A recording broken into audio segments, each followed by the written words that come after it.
Sports ഉപകരണങ്ങളുടെ വിപുലമായ കളക്ഷനുകളും ഒപ്പം പാദരക്ഷകളുടെ പറുദീസയുമായി അന്ന ഫുട്വെയർ ആൻഡ് സ്പോർട്സ്. കനറ ബാങ്കിന് എതിർവശം, മെയിൻ റോഡ്, ചേലക്കര.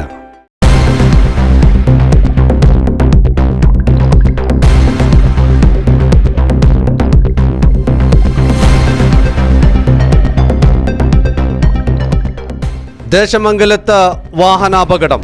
നിയന്ത്രണം വിട്ട കാർ റോഡരികിൽ നിർത്തിയിട്ട ഇരുചക്ര വാഹനങ്ങളിലേക്ക് ഇടിച്ചുകയറി. ചെറുതുരുത്തി പൊന്നാനി ദേശീയപാതയിലെ തലശ്ശേരി സെന്ററിലാണ് വൈകിട്ടോടെ അപകടമുണ്ടായത്. തൃശൂർ ഭാഗത്തു നിന്നും വന്ന വാഹനം ഗുരുവായൂർ റോഡിലേക്ക് തിരിയുന്നതിനിടെയാണ് നിയന്ത്രണം വിട്ട് ഇരുചക്ര വാഹനങ്ങളിലേക്ക് ഇടിച്ചുകയറിയത്. സംഭവത്തിൽ റോഡരികിൽ നിന്ന ഒരാൾക്ക് ചെറിയ പരിക്കുപറ്റി. നിരവധി ഇരുചക്ര വാഹനങ്ങൾക്ക് കേടുപാടുകൾ സംഭവിച്ചു.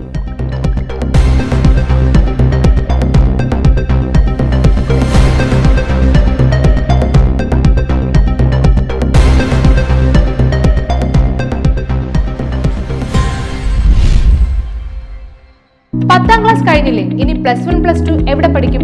ചേലക്കരയിലുള്ളവർക്ക് ആ സംശയം വേണ്ട. നമ്മുടെ ലിസ്യു കോളേജ് കഴിഞ്ഞ 3 പതിറ്റാണ്ടിൽ അധികമായി ചേലക്കരയുടെ വിദ്യാഭ്യാസ രംഗത്ത് തനതായ വ്യക്തിമുദ്ര പതിപ്പിച്ച് മുന്നേറുന്ന ലിസ്യു കോളേജ് 2024-25 വർഷത്തെ +1 +2 ബാച്ചുകളിലേക്കുള്ള അഡ്മിഷൻ ആരംഭിച്ചിരിക്കുന്നു. മികച്ച അച്ചടക്കം, കുറഞ്ഞ ഫീസ്, ഉയർന്ന വിജയ സാധ്യത എന്നിവ ഞങ്ങൾ ഉറപ്പു നൽകുന്നു. കൂടാതെ കമ്പ്യൂട്ടർ കോഴ്സുകളായ MS office, Tally, Photoshop, computerised billing, diploma in office administration തുടങ്ങിയ കോഴ്സുകളും ഉടൻ ആരംഭിക്കുന്നതാണ്. അഡ്മിഷന് വേണ്ടി ബന്ധപ്പെടുക.